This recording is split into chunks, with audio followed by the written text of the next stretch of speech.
relationship with them. So these are all real life scenarios. I'm going to change some of the names. There'll be some who I'm sure have talked about this openly, so they won't mind me sharing their stories so much. But yeah, let's see how it goes, because these are all real life scenarios related to mental health and Sikhi, because they're Sikh families. So, all right, the first thing I want to show is this slide, the power of words. This is an experiment I did with the Sikh parenting group, and they wanted us to have 3 jars. It's a famous established experiment, and it looks at the power of words and how everything has a vibration. And Gurbani talks about different guns in terms of virtues, and one of them is sweet speech. And it talks about mitabolara and not to speak fiqh.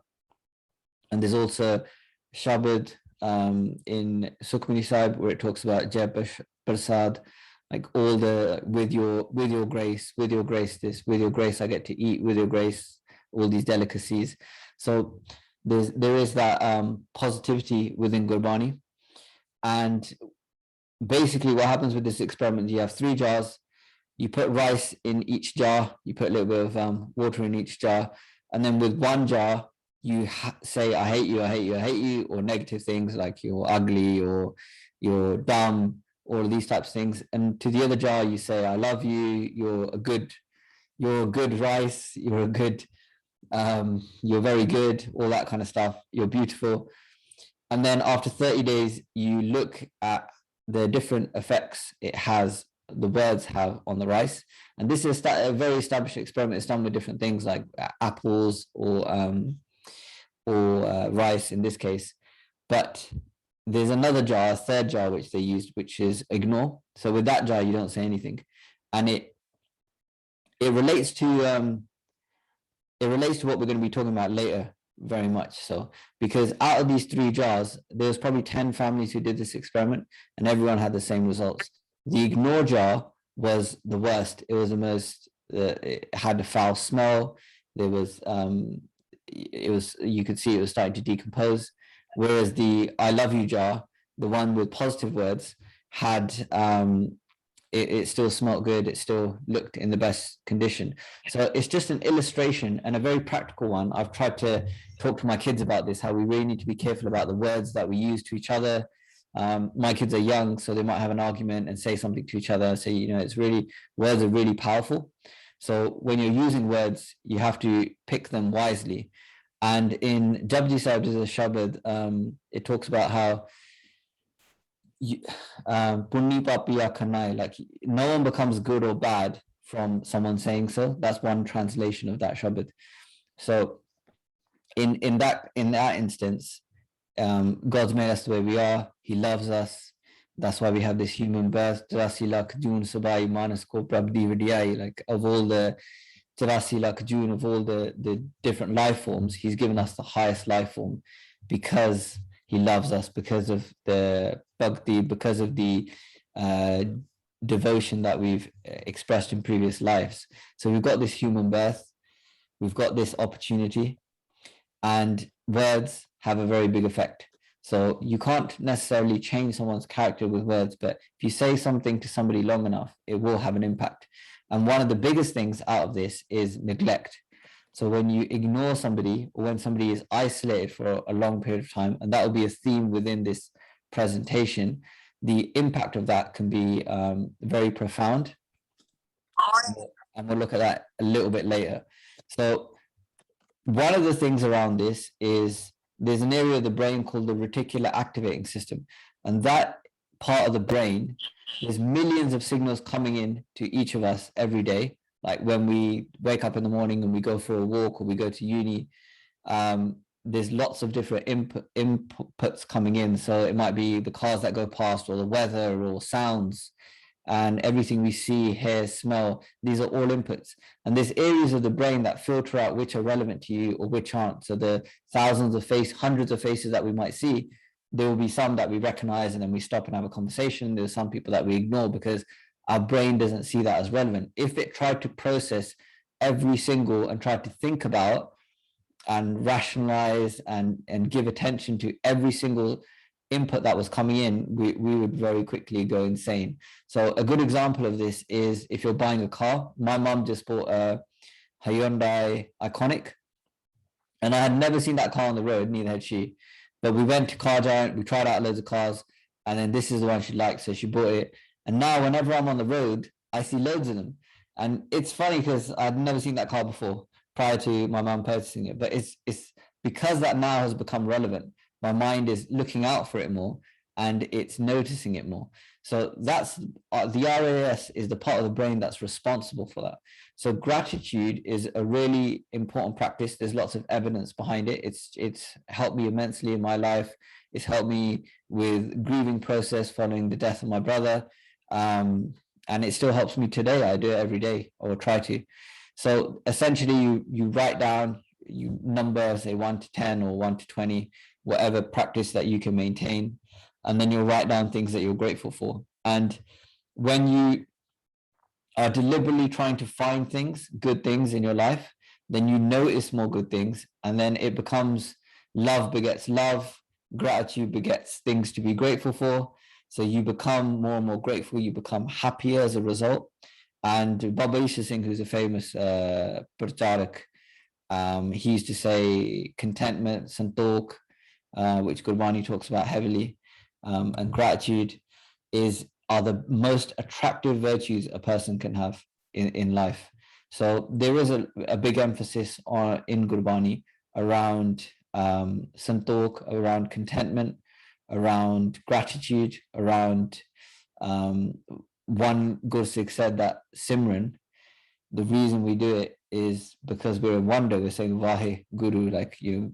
So we're saying great Vahe, then great Guru is one interpretation of that. So it's a form of gratitude practice in itself. So the more we can bring ourselves into that state of mind, then the more we find things to appreciate, the happier we feel, and the more that love begets love.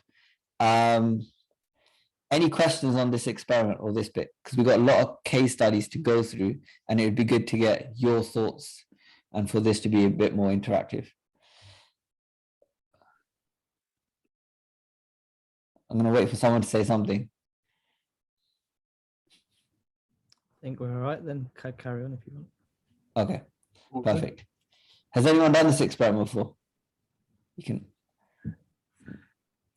I've seen it, but I've never participate. I've seen where you put notes in a jar, like a positive reminder a day. You just take it out each day or something. When you have a negative thought, you take it out. I've always thought about doing it, but never had the time to do it. Actually create a whole jar and stuff. Yeah, it's interesting because there's a lot of this stuff. We're doing more and more stuff around mindset. We're doing stuff for basics. And one of the conversations we were having is that it was scientifically proven? As I heard, it was rejected by mainstream scientists. Well, I've tried it. We've tried it, and I'm not sure whether you mean the gratitude practice, the RAS part, or whether this specific experiment. But the 10 families that tried it in the Sikh parenting group, all of them had the same results. Neglect or ignoring the jar had the most detrimental results, and then it got progressively better. So words had some impact, even though they were negative.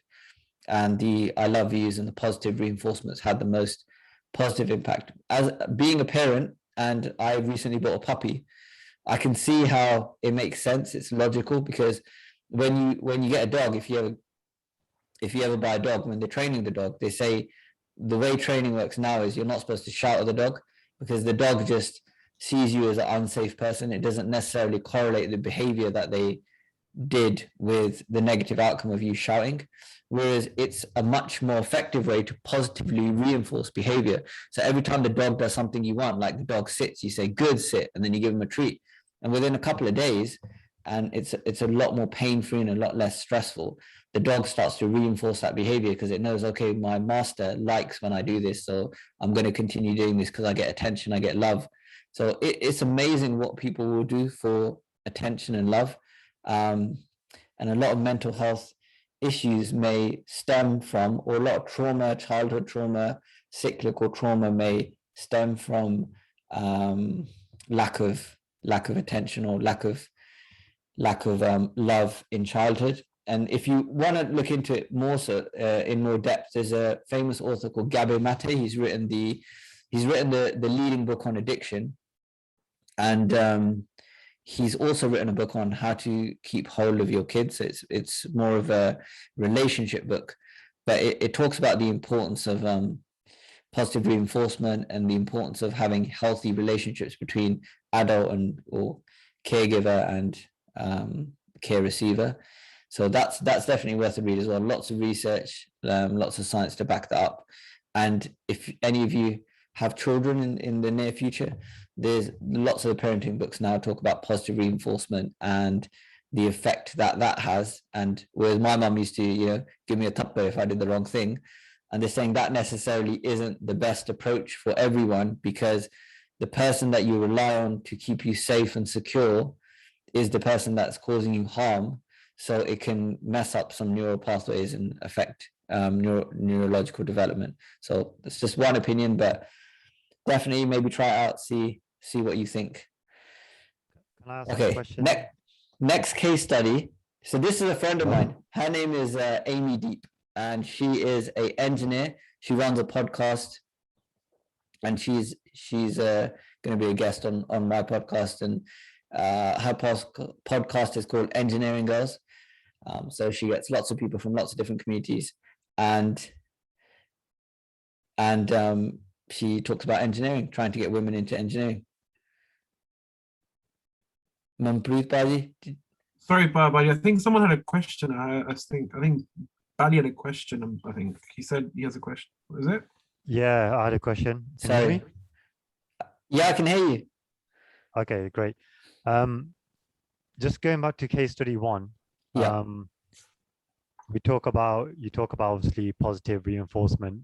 In Gurbani, there's a lot of shabads where Guru have said, in the shabads, it says, like it explains us how we are murak, how we're nothing, how we're fools. And so how does that, if we're telling ourselves that we are nothing and we are worthless, then isn't that come in the I hate you part? Yeah, it's a really good question. And with the group that we have, with the basics group where we discuss kind of mental health, that's a common question that comes up, because there are shabads where Guru Sahib talks about hum avgun pare, and clearly we know that their lifestyle was exalted. So are they speaking from personal experience, and are they saying what they felt, or are they saying that for our benefit because they cover every kind of state of mind that a person can be in to help them go from that state of mind into turn towards God? So there's shabads like Diva Mera Ek Naam Dukh Vich Paya Tel, that my life is so consumed with dukh, but that dukh, that pain, that sorrow ends up being the fuel that lights the candle. And the next part of the shabad is that flame burns of Naam, burns away all my pain. So there's it's an interesting question, and I'm not sure I have the answer, but there's lots of, on the contrary, there's lots of positive there's lots of positive kind of inclinations in Gurbani as well. There's a shabad around what qualities does a person need to meet you, and it talks about nimrata, it talks about sweet speech. So there's lots of those shabads. And when we look at Tragun, so in Gurbani there's this running theme that there's these two paths, live tat do raha hai hukmi kar kamai, that there's the path of live, which is the road to God, and there's the path of tat, which is also called maya, which is the path away from God. And so it says live tat do raha hai, there's two roads, live and tat. And so live dara is known as satogun, which is sat santok, daya shen shilta jat sat. So that's like good qualities, and those good qualities naturally would make a person feel happier. They'd be in a better state of mind, like charity, honesty, compassion, love, truth, modesty. And then there's tamogun, where we have Kam, Krodh, Lobh, Ahankar, so the 5 vices. In Gurbani, it talks about is Dehi Andar Panch Chor Vase Kam, Krodh, Lobh, Ahankara. So there's these 5 vices in the body, and as well as the 5, there's Trishna, Ninda, Chugli, Irkha, Dubda, Dvait, like there's hatred towards people, duality towards people, slander of people, backbiting, gossip, all of these things, which would potentially be virtues or characteristics which would put somebody in more of a negative state of mind. And then there's Rajogun, which is more to do with Arthashara, which is to do with livelihood and work and those types of things. So there are different scenarios given in Gurbani. Sometimes in the Shabas, Guru Sahib talks about Hum Afghan Pare, like I'm full of vices. And then sometimes in Gurbani it says that there's no difference. Harjan har doi ek hai. Like between the Harjan, the devotee of God, and between God, there's no difference. They're the same. So there's both sides to it. Does that answer your question, buddy? Yeah, kind of. I mean, yeah, I appreciate there's many sides, but I'm just wondering, obviously Guru's written Bani for our benefit, so I'm not questioning that. It's just like how that affects us mentally, I guess, as well, because we've always been taught, especially now, like recently, praise yourself, give yourself self-love, tell yourself good things. But like you said, you quoted some Shabads and Gurbani there where you're telling yourself, you're not all that, and you are lowest of the low kind of thing. But just wondering what that effect would have on your mental state, and yeah. I was going to say, when the difference here is with Gurbani, that when Guru Sahib says these things, it's there to humble you, to make you humble. It's not there to bring you into like a state of mindset that would cause you harm, if you get what I mean.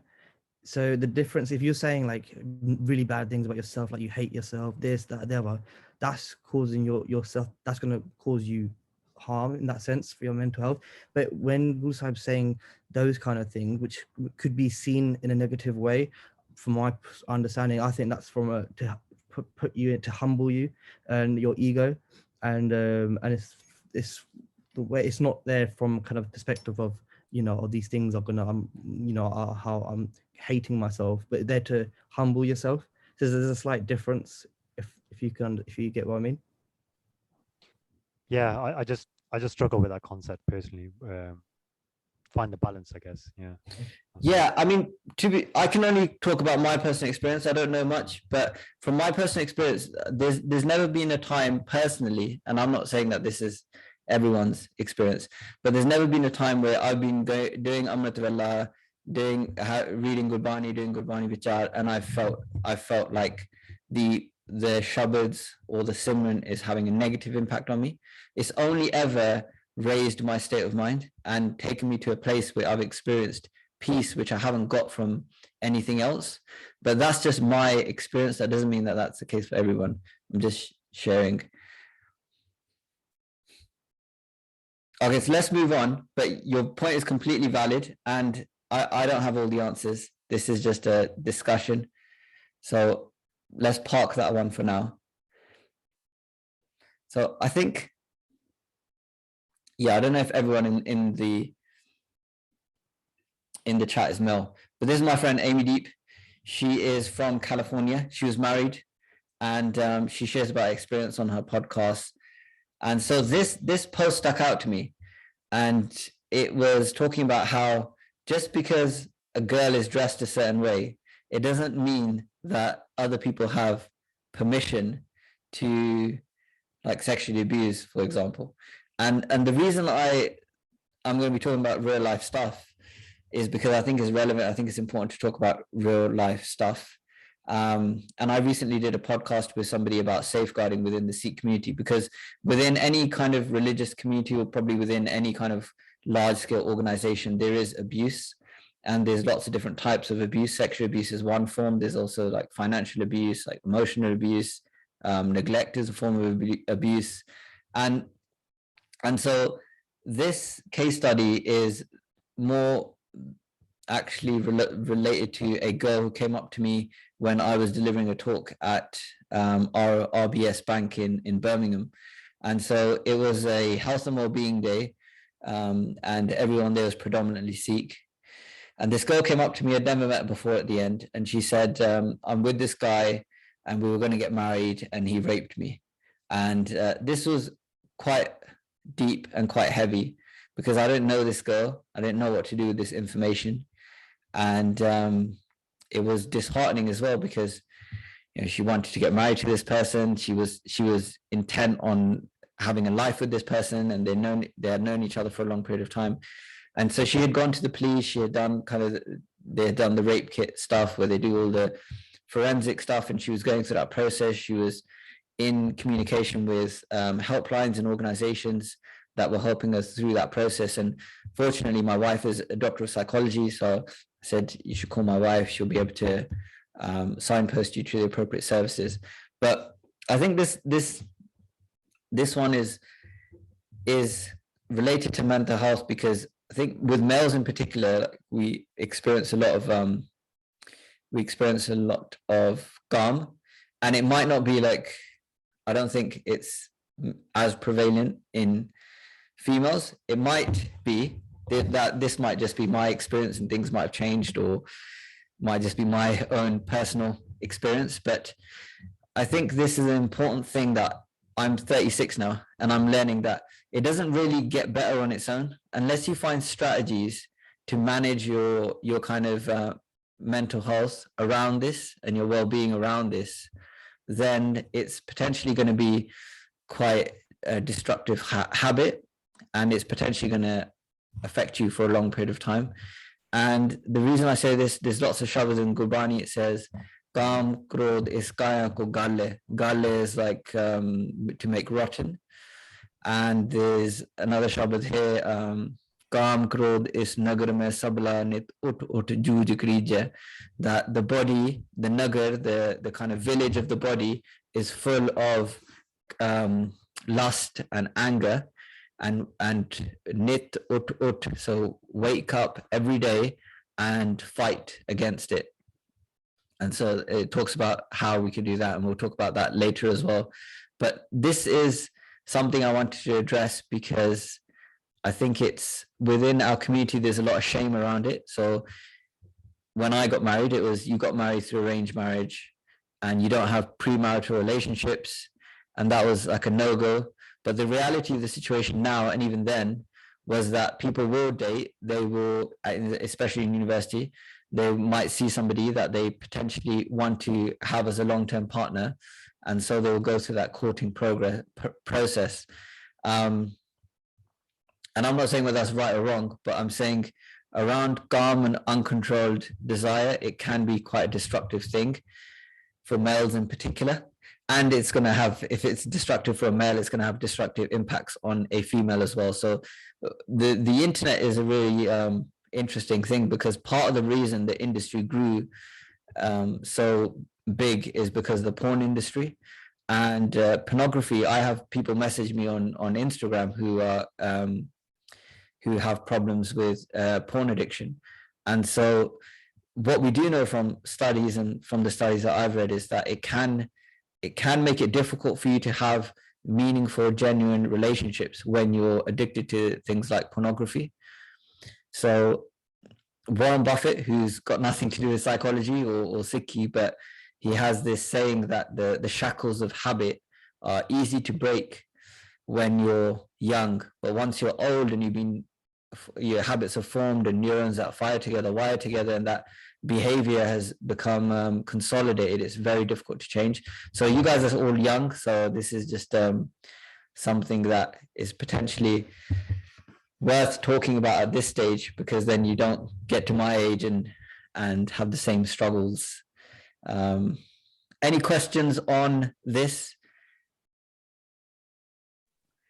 Will there be a link? Sorry, will there be a link for the podcast, or like where you guys do your talks, etc., so we can have a look at that as well? Maybe, or like, do you have an idea when it's going to come out?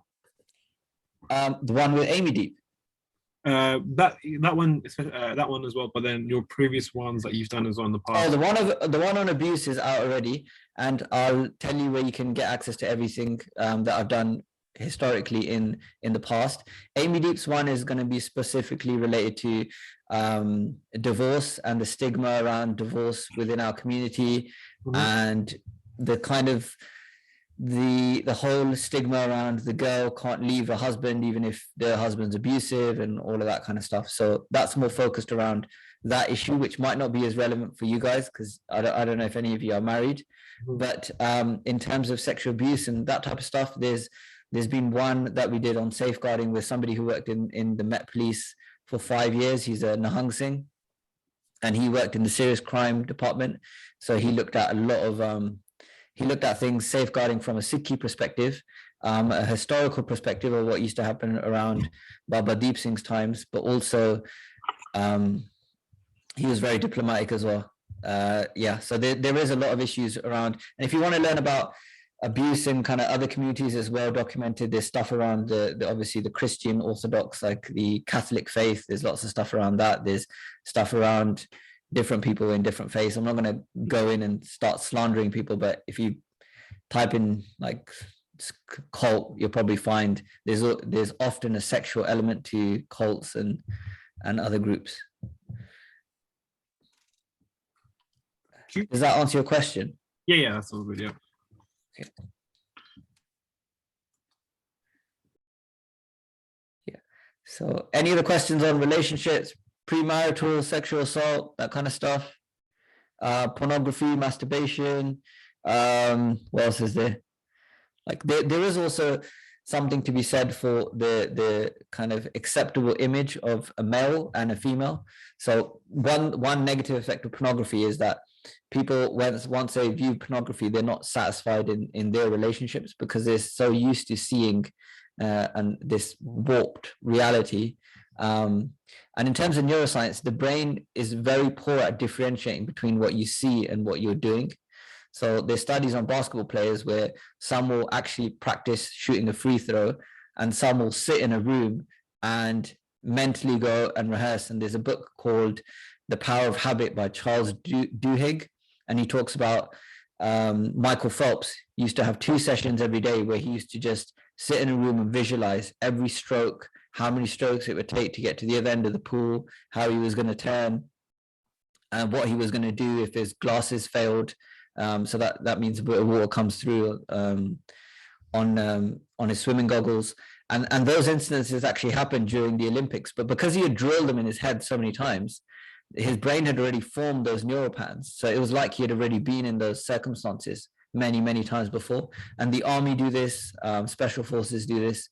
So it's a well-established principle. And in terms of psychology and personal development, there's something called the morning miracle, which is basically 6 habits, one of which is affirmations, the other of which is visualizations. And so these things do have an impact.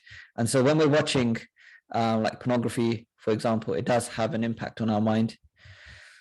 So it's just something to be mindful of and you know, like what the solutions are, because the accessibility of these types of things is so much more so than it was when I was younger. Like, I mean, how long does it take to go on Instagram and view something? Or whereas, you know, things have changed, and I think it's going to get progressively worse and going to be progressively harder for people to maintain kind of a very clear frame of mind with all the potential distractions that they are, women being one of them, or men for women. Okay, case study 3. So this was actually one of my patients, and I was having, I sent a message on Instagram, and it was a post that I shared related to family or the power of family. And one of my patients disclosed to me that she was suicidal. And I had seen her a couple of days before. She seemed like the happiest, nicest person. She had a family, she's got kids. She was divorced, so she's been through a difficult time. She has that separation and grieving process of losing losing somebody or a relationship failing. So there was that, but I was really taken aback when she told me. And there's been cases. I mean, me and Baji went to a camp recently, and there was somebody who came up to me at the camp, and I said, thank you for what you were doing. They were doing something to help out, and they said, I watched your podcast episode on suicide with Sikh dad, and she said, I've been suicidal. I worry about my son because 75% of all suicides are male. In the under 45 age group, suicide is the #1 cause of death for males.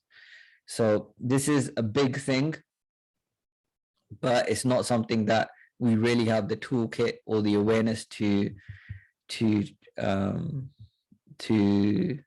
troubleshoot and problem solve and prevent. So in Gurbani it talks about that Bhagavad Friji says, I went high and saw that every house was on fire. So there is, I think, a false narrative that only we have problems and this person they got their life together and is completely fine. They don't have any issues, but everybody struggles. It might be the relationship with their father, or their girlfriend boyfriend relationship, or a relationship with a co-worker or somebody in your cohort. And so everyone is going through a rough time. But with mental health, we don't really see it as a physical element. Like if I broke my leg, Jasleen would probably say, you probably need to rest, stay off that for a couple of weeks before you weight bear, and within 3 months you'll have a completely new femur and you'll be fine to start running again. And I'd say thanks. But with depression, which has a similar kind of life cycle, we don't really give people that. And I'm talking about myself here as well. We don't really give people that kind of space to think, okay, this is a real condition. It's just like somebody getting breaking a leg or getting coronavirus, and they need that space. They need this treatment. They need these treatment options, and then we can support them to get better. So I think that is particularly bad in BAME, so Black and ethnic minority groups, and I think there's evidence to support that. And from growing up in a Punjabi family, it wasn't really something you talked about. If you had mental health issues, if you were going through anxiety or depression, particularly if you're male, the narrative was bandaban, and look, this person's got it this bad, and sher banya kar and chaldi kara vich rahida, and all of which is true. But sometimes it may be that we need to give it the same kind of respect that we give physical ailments, and be supportive for that. So why do you think suicide rates are so high? 75% of all suicides are male, and in terms of people who actually go through with it. The stats are something like 55% of males will consider committing suicide in their lives, so that's 1 in every 2. And this is in the UK. Anxiety levels are in the world, they're highest in the US, and they're joint second in the UK and Canada. So you wonder, why is mental health so bad in developed nations? So why do you think? And I've been, having been around for a while, 36 years. There's recently a Singh, DP Singh, who was a kind of car fanatic from, I think, Midlands, Leeds, or somewhere around that. He committed suicide. There was Jet Singh, I was training in wrestling, and my coach, who's on Team GB, Jet Singh, who's a Sikh in our community, had a family, kids, businesses. He committed suicide. We all know of Robin Williams, somebody who had money, fame, accolades, was loved by all. He committed suicide. Halle Berry, I was reading about this in preparation for a podcast, and she tried to she locked herself in a garage, and so she wanted to commit suicide from carbon monoxide poisoning. And then at the last minute, she realized her mum was upstairs and her mum was going to find her, so she didn't go through with it. But so it doesn't seem like fame or money or popularity or Facebook likes or Instagram followers can save you from this stuff. So what do you think the reasons are that suicide rates are so high in males? I think it's because they don't talk, whereas women talk to each other. I think probably more than men would about personal things. Anybody else? I agree with you. Also, in terms of more developed countries, that the statistics that you said, do you think that that might just be because maybe these kind of surveys aren't as done as properly with less developed countries? Because I can't imagine, in the UK and USA, because they say UK, USA, and Canada are the main places where mental health and things are bad, but I can't imagine that they would go to all the villages in India and around Africa and things and do surveys on people's mental health. So that's a good point. There's going to be maybe- lots of variables like that. There might be national pride, like maybe North Koreans or Chinese wouldn't want to disclose that they're having any mental health issues. So those are all valid points. Yeah, but you say that, but there's a big issue. There still is a big issue with I mean, I know it's kind of specific, but farmer suicide in Punjab, wasn't it? That was a big issue where you could say, it was isn't mainly in the bins as well. So you could say it's not even like educated or people. My thought was going to be a disconnect. I mean, when you mentioned about why is it happening in the Western world, the disconnection from nature, anxieties from, I think, overstimulation, maybe we're just overstimulated with all this social media and news and just constantly on, and possibly a weakness of the mind. Like, why would, when someone thinks to commit suicide because they have no purpose to live and they're not strong enough to deal with the issues, it's usually a hopelessness, right? So combination between a weak mental state and a lack of will to live, maybe. Anybody else? Thank you.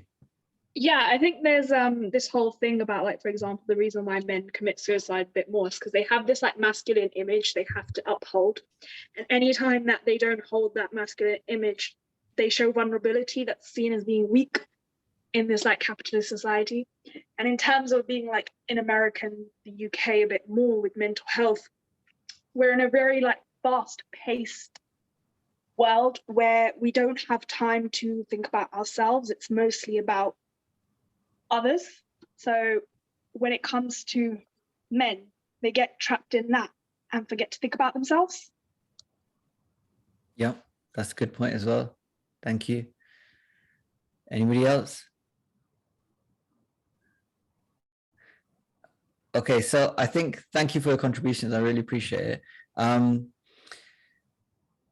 So how can you recognize if you've got a family member, like, if my brother, for example, or my friend, what signs do you think they are that person's potentially at risk? Change in behavior. I think change in behavior from how someone may be to how they may be acting differently could be a first sign, and other factors. What change in behavior do you mean? Like any kind of change, or do you mean like closing off, or? Initially, I would have thought it would have been, someone who's just like completely just closing off, and they're kind of just, they may seem quite depressed in that sense. But then I remember I heard something recently, and it said that even going the complete opposite, where someone's just really ecstatic, really just kind of trying to get like their attention, like really out there, that can also be another sign, because maybe it's something that's they're not happy internally. So when they kind of go with two people, they're like really, out there and excited, but really it's because they're suffering, and that's just a way of trying to get it out. So I guess Robin Williams is probably a good example of that, right? He was the life of the party, and but he was struggling with alcoholism and drug addiction and lots of other things. Anyone else? If you had a family member or a friend, is there anything that you think you could pick up on potentially? I think sometimes you can, like Baji mentioned, is either extreme, complete withdrawal, or a cry for attention.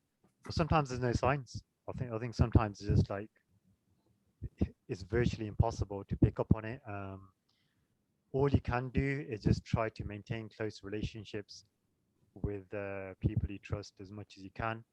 So if that person ever has that thought or these thoughts, and they feel like safe, comfortable, and they trust you to share that thought without being judged, basically. So I think that's what you can do, just to keep those channels open.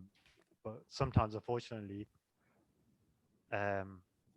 especially from a male's perspective as well, I guess, because we're a bit more keeping our thoughts to ourselves, and things like that. Really, we don't really express deep emotions.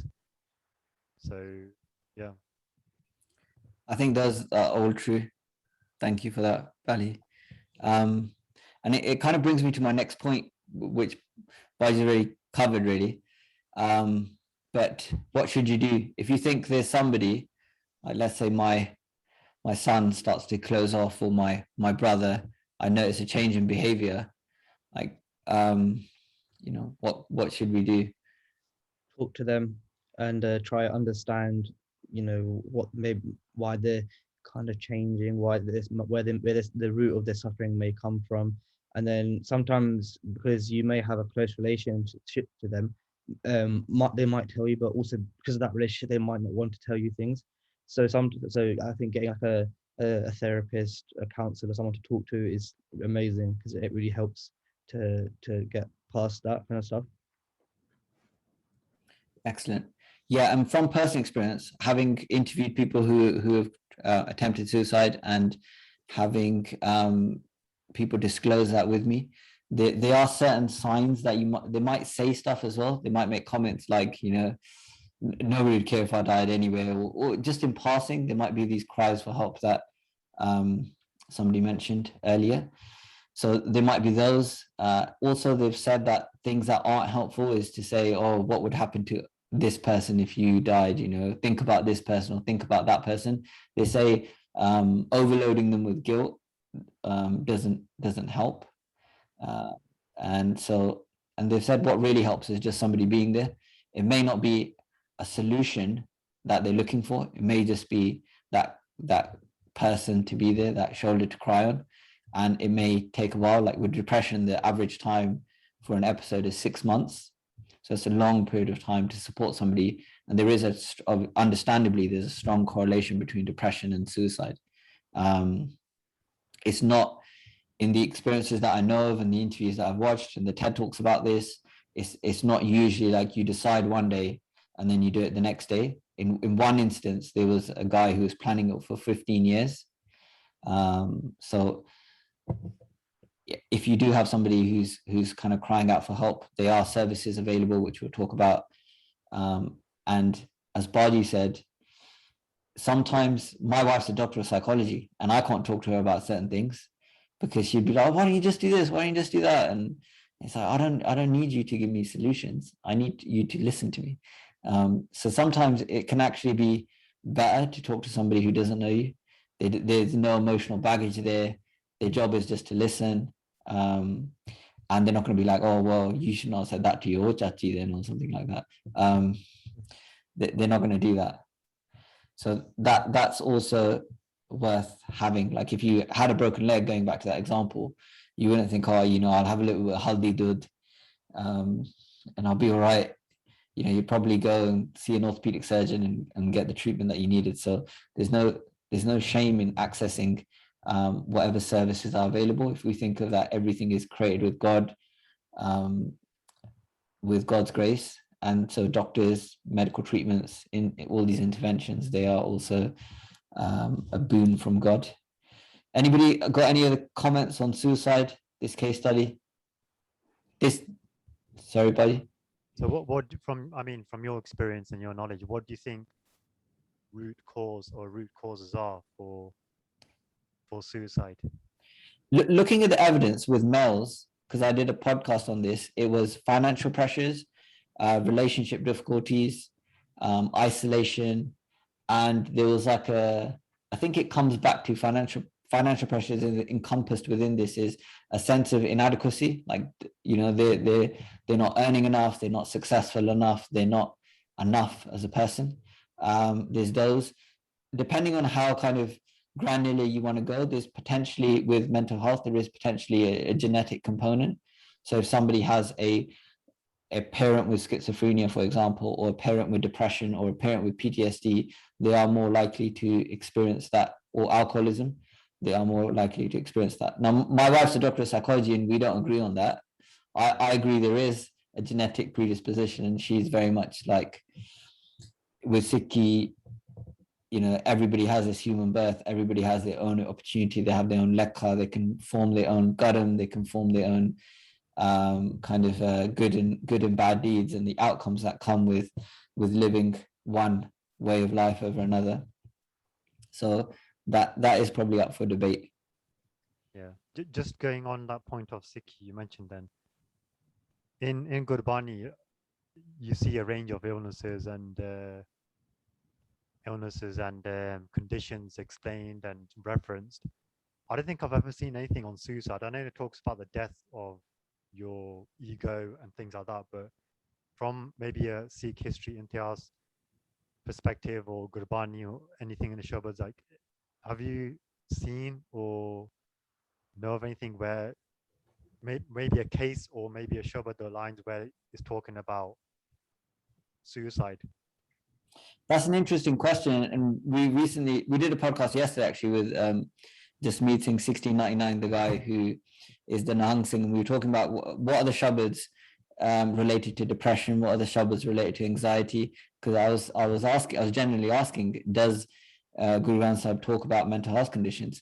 And so they were quoting Shabads around anxiety and quoting Shabads around dukh and being dukhi. But in terms of suicide, I'm not aware of any Shabads related to suicide. And the Shabads related to death are, Gurbani is more pointed towards the mind as opposed to the body. So the Shabads around killing the mind.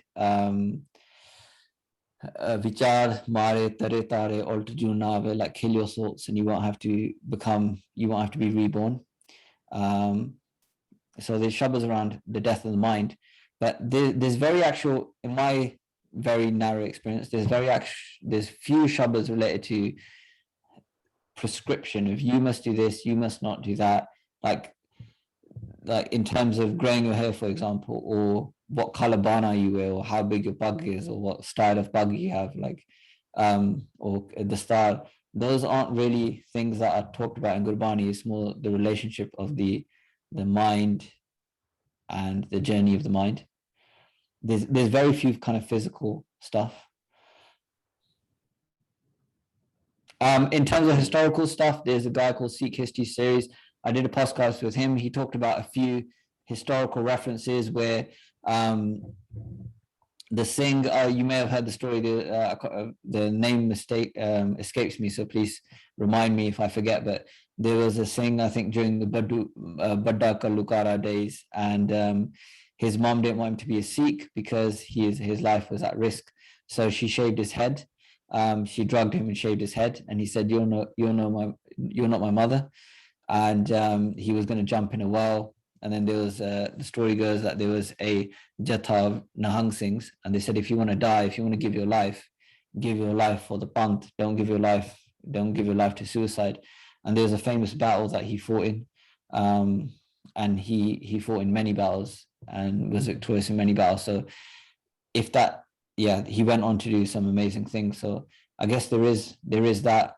But I know in Catholicism there is this, suicide is a sin, and if you do suicide, if you commit suicide, you cannot go to heaven, that kind of stuff. But in Gurbani it talks about ankale sab divas saas na badan katan dil sa, your breaths are counted for before your maran lakhai mandal mein aaye, that before you're born your death is written. So that's debatable whether like suicide was written for that person or whether that was something that they took into their own hands. I don't think there's a concrete answer on that. And from a Sikhi perspective, do you think suicide is a natural death? If you can say a natural death, like how Yeah. do you say, is it a sin, or is it a condition like cancer, like a thing like that? If you see what I'm saying. Yeah, that's a really difficult question. I have a lot of empathy towards people with mental health conditions. Personally, I don't think it's weakness of the mind. I think it's something that can happen to anybody.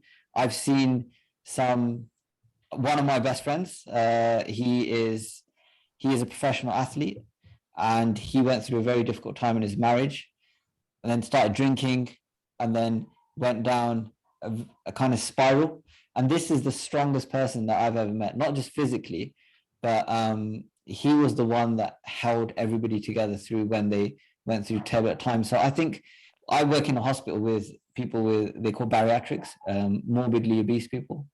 And there's a lot of judgment around them as well. People think, oh, it's your fault, you're fat, you should have just laid off the Snickers and not had so many Cokes.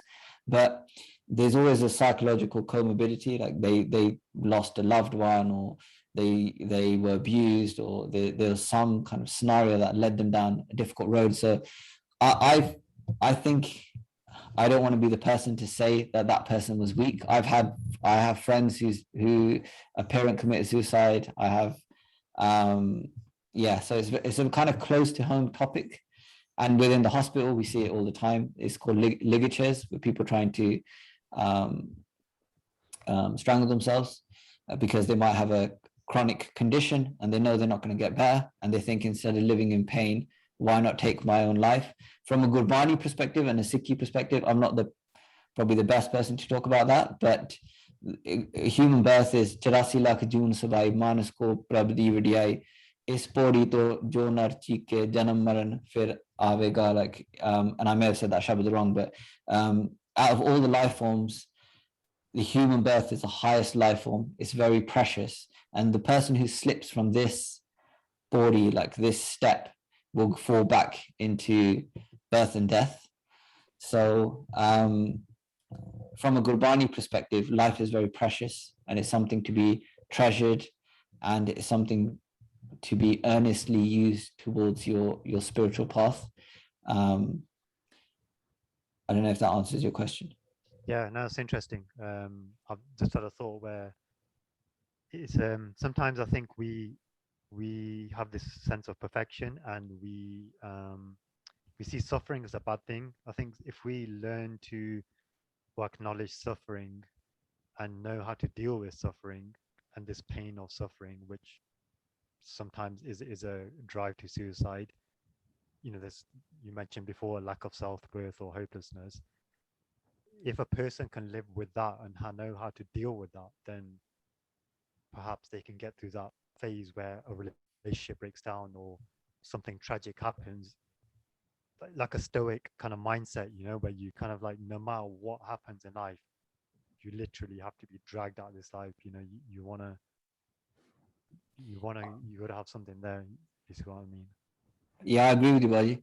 And some of the most amazing people that I know, I have a friend who is in foster care, and he's one of the most amazing people I know. He would do anything for he's helped so many people out in their lives through difficult situations.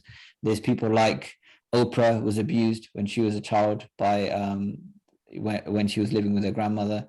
So there's people, and she's, I think, gone on to do lots of things. I think she's done over 50,000 interviews with people, become one of the most popular Black people or Afro-Caribbean people in the world.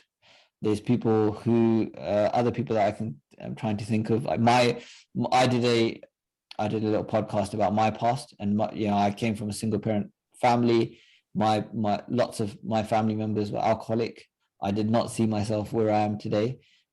So there are, I think, if you, like you said, if you can get through difficult times, it really builds a lot of character, and it really helps with self-efficacy, your ability to feel like you can get through anything.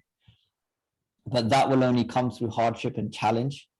So there's a book called The Obstacle is the Way, that through hardship, greatness comes. It doesn't come And I have a lot of friends who are boxers, and they say that with boxing, there's a very common, popular phrase, which is that it's hard to wake up early and go running when you've got glass, you've got gold slippers, or when you've got a lot of money, or silk robes. So when you're poor and you're hungry, they can graft and they can work really hard at things, but when they're rich and they have all the potential downfalls that comes with that, then it's harder for them to stay motivated to continue to be champions.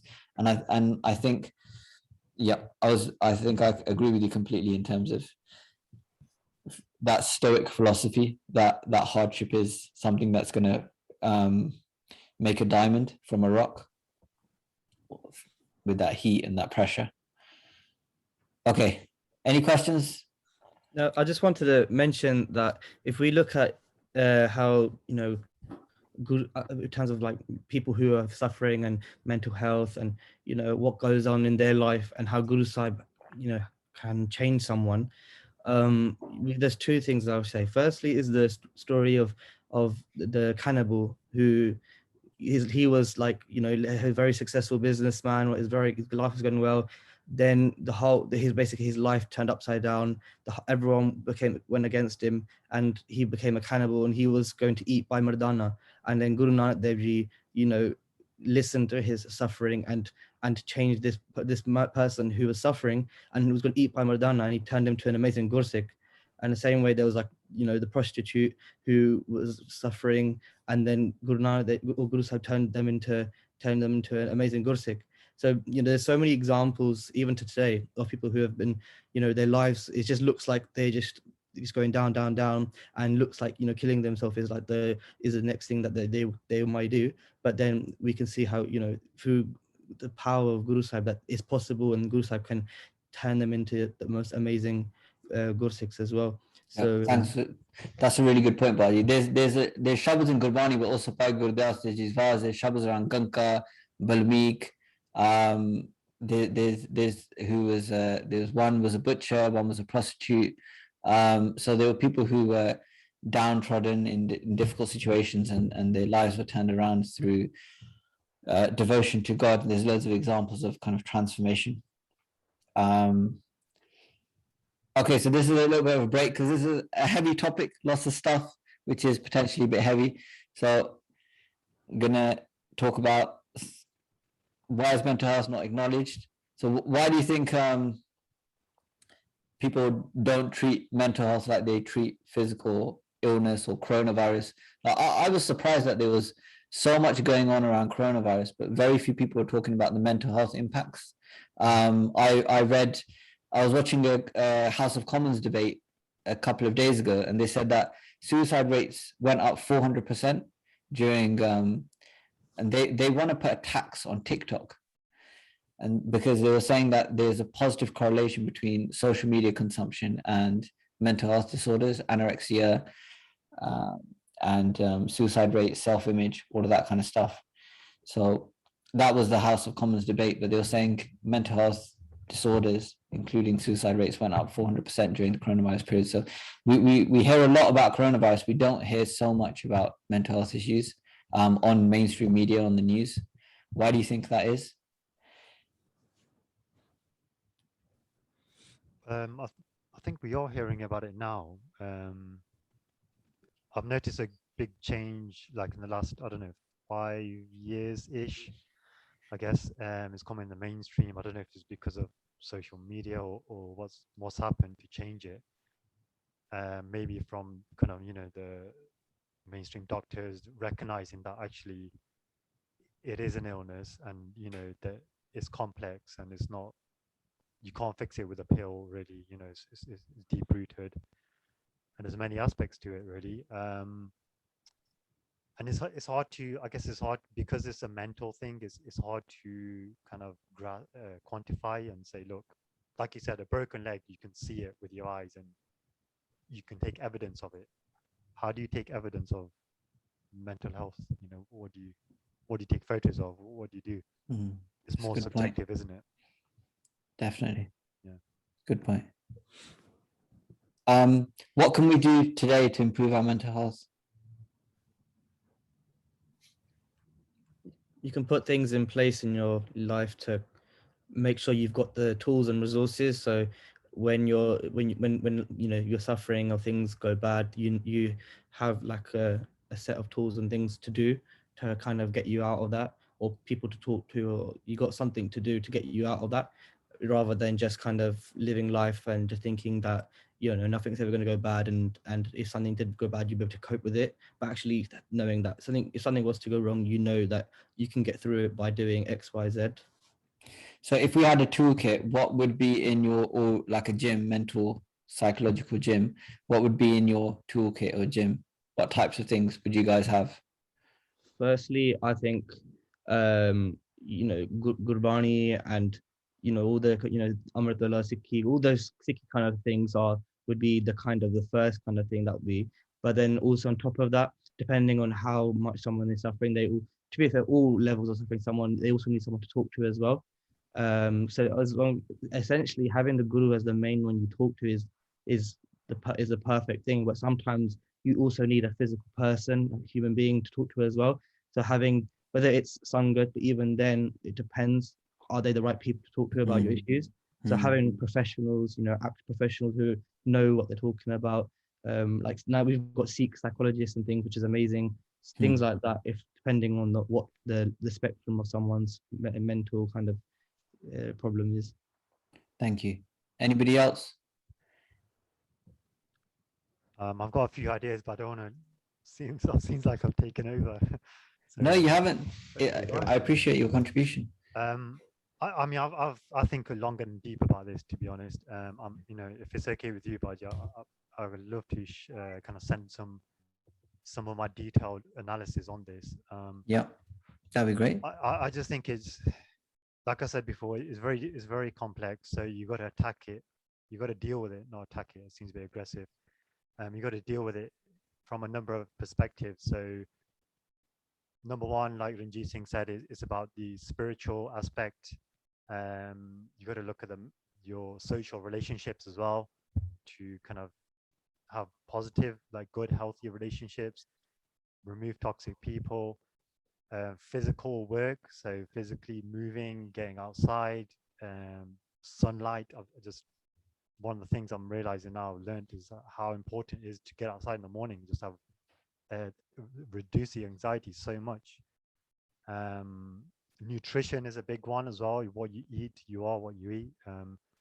So if your diet is poor, or even if it's a healthy diet, but you still could be lacking vitamin and minerals, it is going to be affecting your kind of neurons in your brain, and that's going to have a knock-on effect on your mental health as well. So from a physiological point of view, and just be mindful of what you're watching, what you're reading. And I'm really beginning to love the Stoic mindset, like to listen to other people's stories. I mean, obviously, you know, you've had more experience on that in terms of dealing with patients, but when you listen to see what people go through and how much they suffer, and you think they're still living, why are they living? Like, why do they not call it a day? What makes them go on? So it's just that constantly every day, just diving deep within yourself to find out, to get that thing which is going to drive you to move on, you know, to find that thing, to find that people, you can call it a passion or a drive or a focus or whatever it is.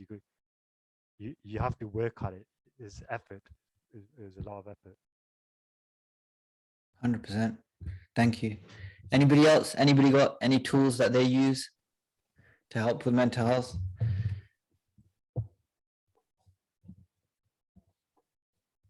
Okay, so let's move on. How can you help a family member? Any ideas? Talk to them and try and understand why they're suffering, and where the root of it is actually coming from, and then, you know, trying to figure out how you can get forward from there, and then show them professional services if they need it as well. I like that answer, because I think in our community there's a lot of stigma around accessing services or medication or treatment. So I think there's like, oh, you know, you can't let anybody know that you have a weakness, especially around pharmaceutical intervention or external intervention like a psychologist or psychotherapist or counselor. So I think it's terrific that you have that mindset that if someone needs help, they should get it. It doesn't matter what anyone thinks. Anybody else? I feel like at the dinner table, like, for example, even something little as little as just sitting at the dinner table and like instead of just eating your food, because I see a lot of people nowadays as well, just like I'm guilty of it myself. Like sometimes if I'm eating with like I'm at the table, I'll be on my phone sometimes or something. So I feel like just sitting and talking to each other, like saying how your day was and stuff. Like for example, when a parent comes back from work and stuff, they wouldn't really open it because they always ask us how school was, but we never say how work was. That's true. Yeah, so maybe just asking them like about how their day was, what's going on with like life and stuff, and sometimes just catch up on their life and see what's going on as well. Yeah, I really like that answer because there's a book on longevity, and in the book they were talking about religion being one of the ways that people live longer, and they were hypothesizing that it's a sense of community within religion that gives people a sense of belonging, gives them purpose, gives them a community that they can rely on for practical and emotional support. And I've been reading a lot into the Danish way of life because they have the highest subjective happiness levels in the world, and they consistently voted the highest for the last 10 years. I think they were voted highest in 6 of those years, and they have this principle called hygge, I think is how you pronounce it, and they don't have great weather. They live in not a very warm country. They're not particularly affluent, so it's not there doesn't seem to be a correlation with money beyond a certain level of standard of living, but they do tend to have this sitting around a dinner table kind of habitual pattern. So they'll go to work and then they'll come home, they'll light candles. There's a whole Danish way of lighting. Then they'll have a warm drink together, and then they won't have any technology. So they won't have any phones or screens and TV, and they'll play board games, or they'll have conversations, or they'll talk about nothing necessarily meaningful, but that sense of kind of community and belonging and that cohesiveness seems to be quite protective from a psychological viewpoint. So I like that, and I think in Punjab it was a bit more like that. What was the name of the concept you mentioned? It's called hygge, but I'm not sure whether that's how you pronounce it. But if you type in the Danish way of living, there's a very popular book that's been released. And if you know anyone who's a new parent, there's also a very good book called The Danish Way of Parenting.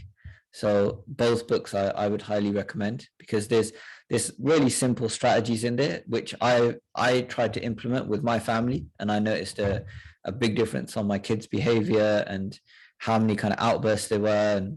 And I found it had a positive impact on us. Yeah.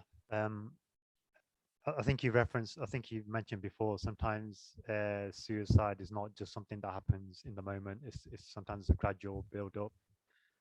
So to prevent or to reduce the risk, it's got to start from like day one. It's got to start from right at the beginning.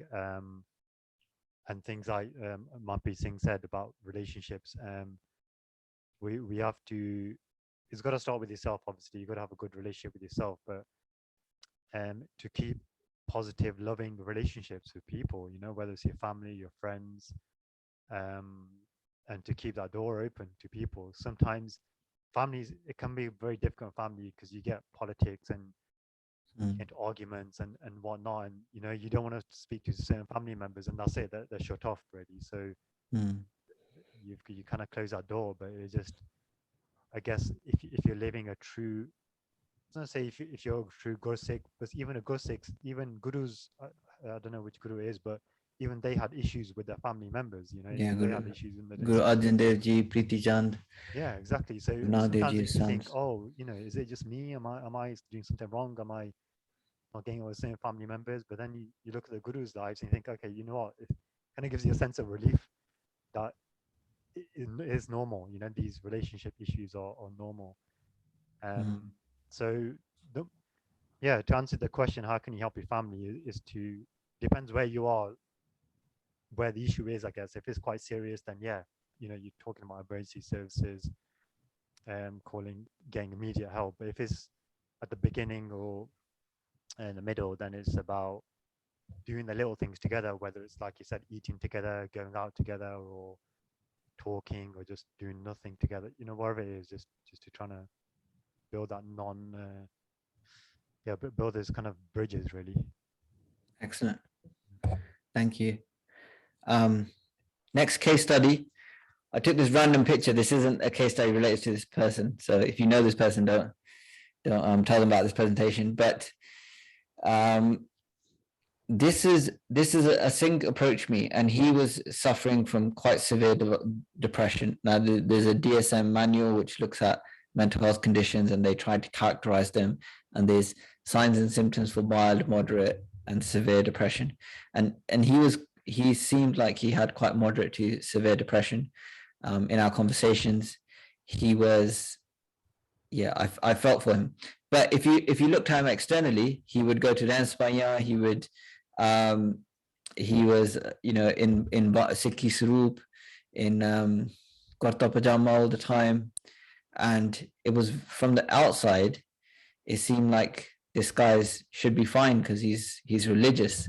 But I put this in here because I think there's this misconception that if somebody is from an Amritari family, or if they do their part, then naturally they're not going to have any problems. And Bali Bhai, you talked about, throughout Itihas, like Guru Sahib's lived a very practical life. They lived a grist even within a family, and within families there's shabad around Mat Pita Sutbanta Istmit Arpai Purab Janam Ke Mile Sanjogi Ante Ko Na Sahai, that your father, your mother, your friends, your family, your brothers are all sanjogs, all connections that you've had from previous lives, and you've come together in this life with them. But in the end, none of them will be your support. And so I think it's important to appreciate that everybody has issues regardless of how big your turban is. And so it's not really fair to say to an Amritari in all instances that if you have a problem, just do more part, just do more seva, just do more simran, because as Ranjit Baji said, they might need something, they might not be able to focus. So in Gurbani it says, Manmukh har har kar thake mer na sake toy, that the Manmukh does har har, does Vaiguru Vaiguru, kar thake, but he gets tired of it, mer na sake toy, that his mind doesn't get washed. So it's very important in Gurbani. There's a big emphasis on not just the tick box exercise of doing something, but for your attention and intention to be there. And in Gurbani it says, Har ka naam japo sant meet, savdan ik agar cheet. That savdan means with focus and attention. And in Gurbani it gives us the method of how to do that, and it guides us through the process. But it's very important that if somebody is in a frame of mind where they can't focus, they can't read Bart, they're trying their best, but they're not, they're still suffering, then it's better, in my opinion, and not that I know much about this stuff, but in my opinion, it's better that they access services, get help, get support, have somebody compassionate in their family who says, even if you're supposed to be the strong one, even if you're supposed to be the religious one, it's okay if you're going through a rough time. There's no shame in that. And we're here for you, and we can get through it together. So this slide is just essentially there as a disclaimer that just because of the way I look, it doesn't mean that I won't go through certain things. And if somebody is going through something and they share that with you, saying to them, you need to do more part, you need to do more seva, it may help, but also they may need other pieces of help as well. Any comments on that? I think it's a fair point. Yeah, it's definitely a fair point. Just like someone's a Gorsik and so on, and if they're suffering, yes, doing part, and that's having. I think the whole with Gurbani, the whole thing Guru Sahib's trying to get us to understand is we actually are here just by ourselves, and it's just a fight with the mind, and what we end up doing is we have all these kind of things in our life which take us away, and they cause us these mental health issues and everything, and people can help us, but essentially it is just once you kind of build that relationship with Guru Sahib, and it's so strong that essentially can overcome any problems that you can have. But to get to that kind of state is very difficult in itself, and it's about building that kind of relationship with it. Definitely. My wife's Nani, we're going to talk about loneliness in one of the case studies if we have enough time. I know we're running over, but she's been alone for a long period of time, maybe 35 years. And in the World Health Organization, the last piece of literature that I read was looking to outlaw solitary confinement because they deemed it a form of torture. And so loneliness has a significant impact, and we're going to talk about this. But my point was that she has such a strong faith and she has such a strong routine that regardless of the fact that she's been isolated for so long, she is amazing. She's an amazing person, full of love. She's been the rock within the family, and so she has that relationship with God. She has, she'll do 4 hours, 5 hours, 8 hours Bard Simran a day. She'll wake up at a certain time. She do her Shnan, do her Nityanem, then do some exercise, then do some more Bard, and that's her life, and that's her connection. Her relationship with Gurbani and Simran is so strong that she gets everything she needs from that relationship. She doesn't need other people. And when you have conversations with her mentally, she's doing really well. Her outlook, her frame of mind seems very positive. And for all the years that I've known her, which is 11 years, it's just incredible. I think if anyone left me alone and I've experienced this during Corona period, during the lockdown, I think I would struggle, but and I have struggled, but some people, like Baji said, they do get to that point where they have such a strong relationship with God, and we look at it from sadhus and Gursikhs throughout history who have gone into long periods. Bhairon Singh spent time in prison. He was in solitary confinement. A very inspirational Gursikh in the past, and people would deliberately seek out opportunities to isolate themselves so they could focus on meditation and focus on prayer. But for the rest of us, loneliness can have a significant impact.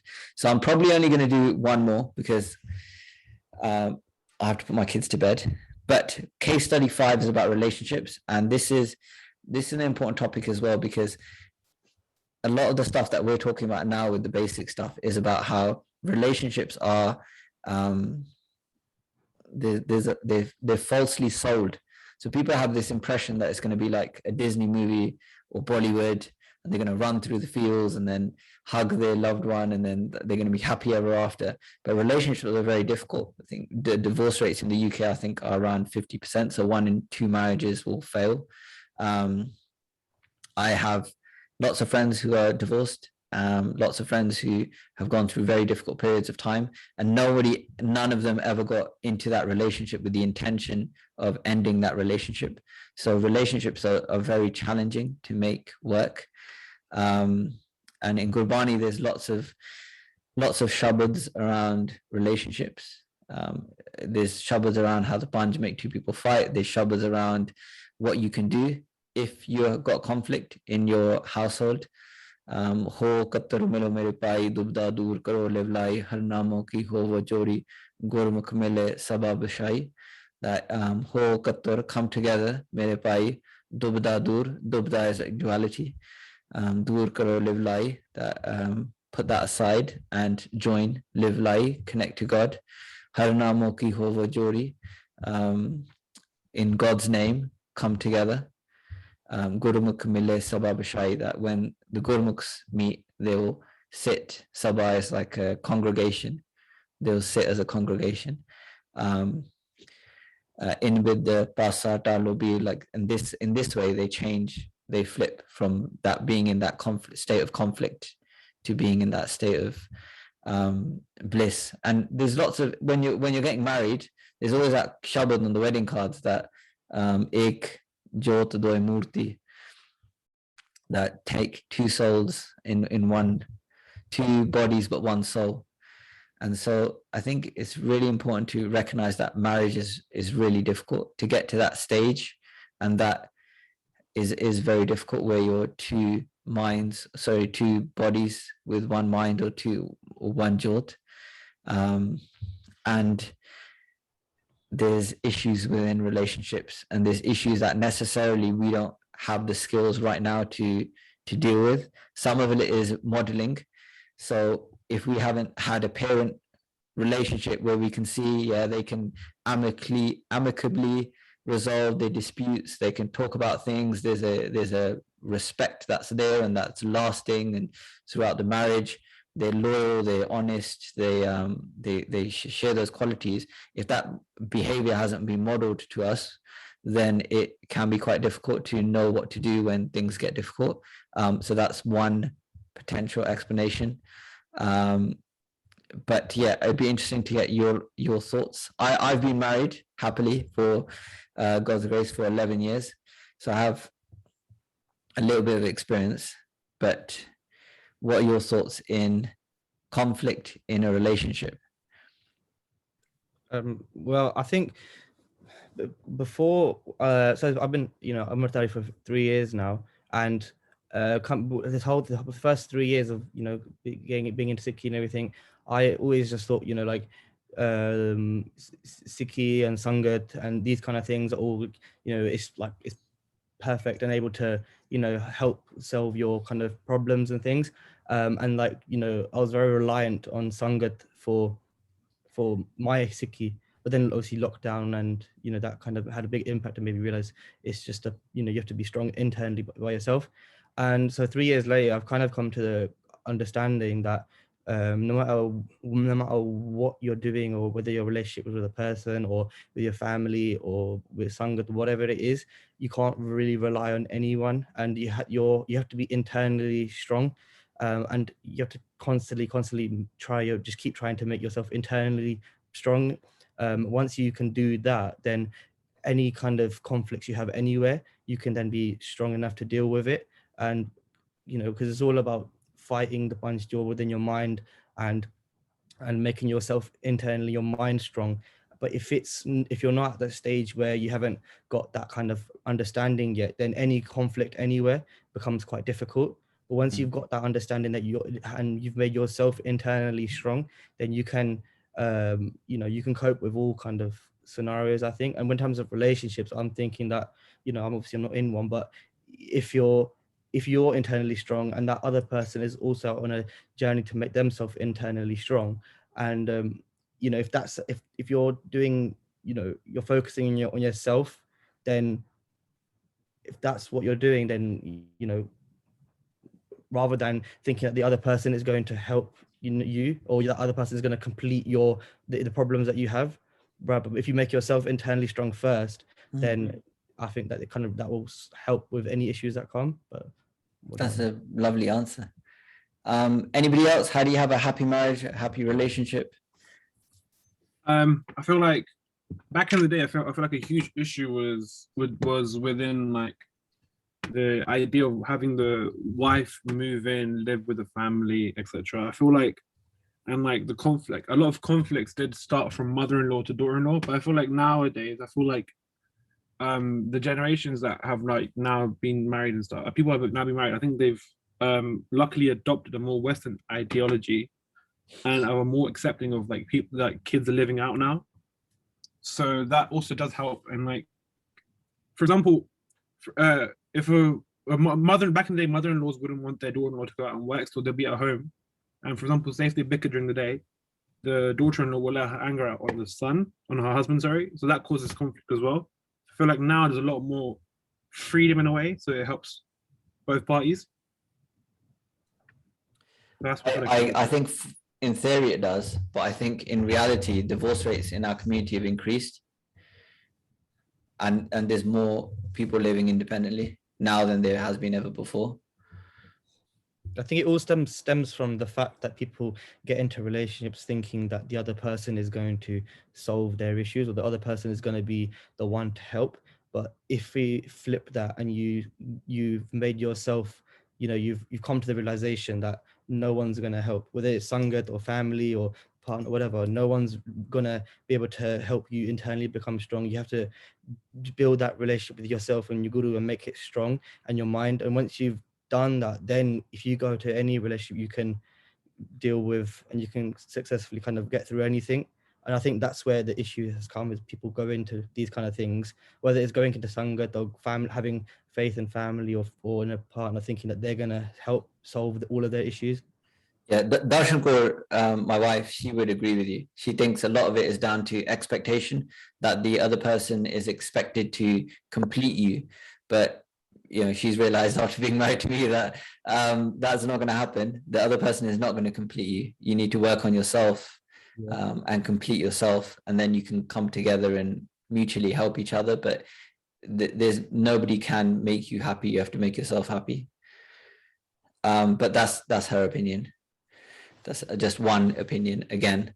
But yeah, Manpreet Bhaji's points as well valid in terms of she did a group on it wasn't on relationships, it was on marriage. So she had loads of married Sikh couples and she separated them. So she had the wives talking and she had the husbands talking, and the number one gripe of the wives were that they didn't like their mother-in-laws. They weren't necessarily living with them. In the majority of cases, she didn't know anybody in that group who was still living with their mother-in-law, but they just didn't get on with their mother-in-laws.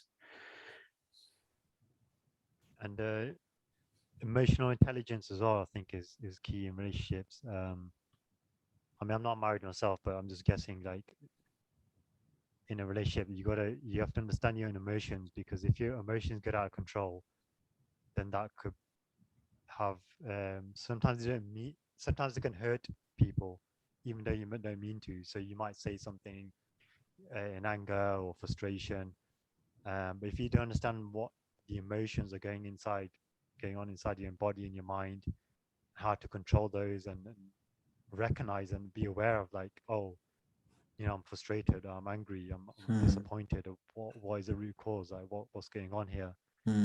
And to work on those and take ownership of those. I think that can help to prevent a lot of conflict. Definitely agree on working on yourself, but also working on yourself together as well. If you're a couple, I think that's nice, where you work on common shared objectives and goals. Then that's good as well. Do you think it's important to, I mean, you said you're married. Do you think there's a thing where being in love? So do you think it's important to be in love before you get married, or is it these things come after? And then there's a whole fear of, like, what if it doesn't come? What if it doesn't happen? Then what?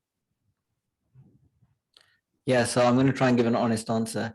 I think I didn't know my wife before we got married.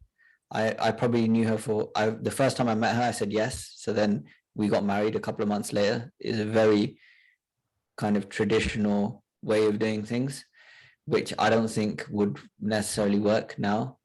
And whether I loved her, I don't know. I probably think I would say I did. We did talk on the phone, and I was kind of in love, if that makes sense. But yeah, I guess it comes down to what is love, like the definition of love. Is it like a neurochemical response? Is it that infatuation, that excitement you get, or is it something more long lasting that endures through ups and downs? Yeah, I think that's just my experience. I think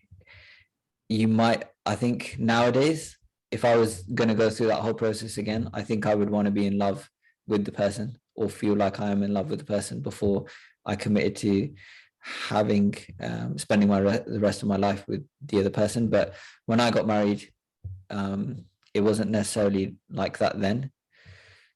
Does that make sense? Yeah. And you mentioned, Baji, about divorce rates as well.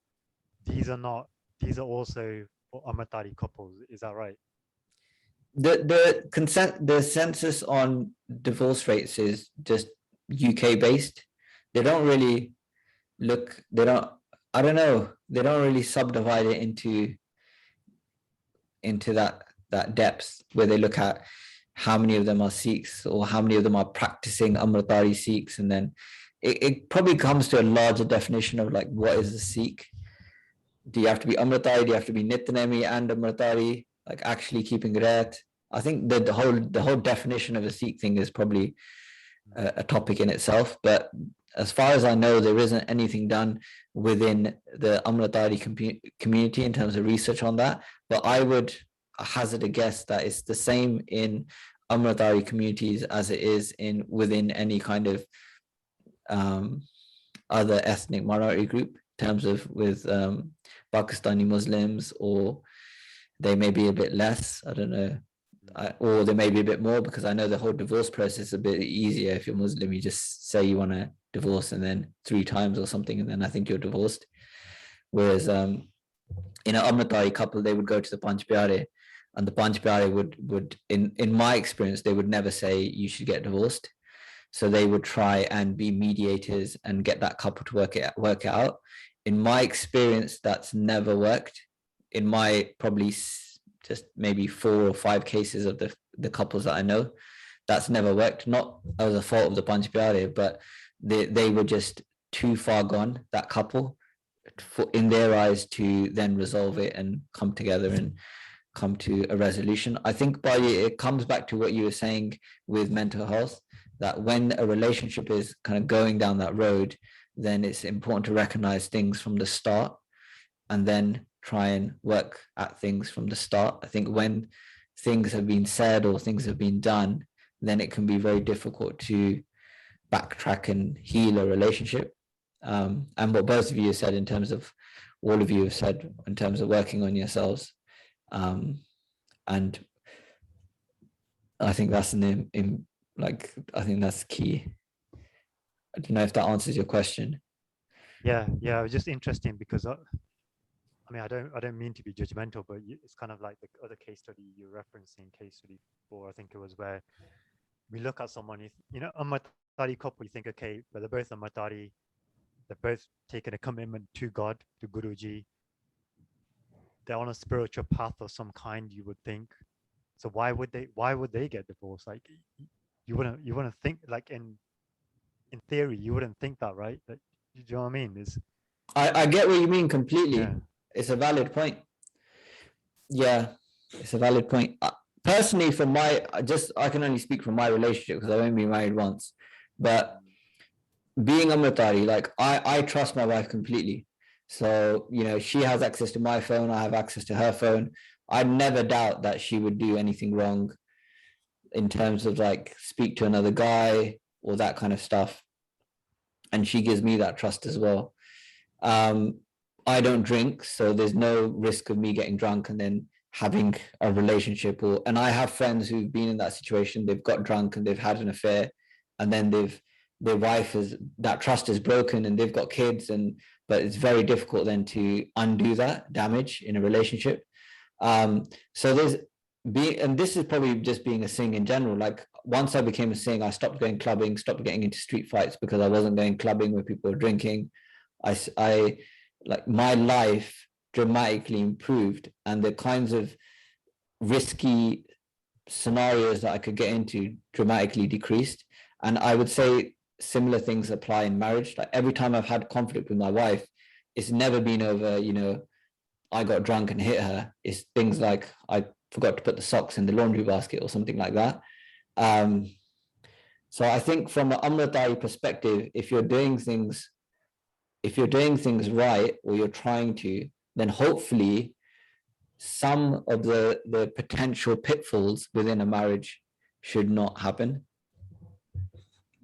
Even on top of that, though, although the kind of those things are in place to make it more effective in terms of relationship things, it also comes down to the two individuals themselves. If they might be good Sikhs and they might look the part, but if there's two people who maybe that connection might not be as strong, then that can, I don't know, that could also be a factor in itself to why kind of relationships might end as well. Whether the relationship with the Guru Sahib or relationship with the person.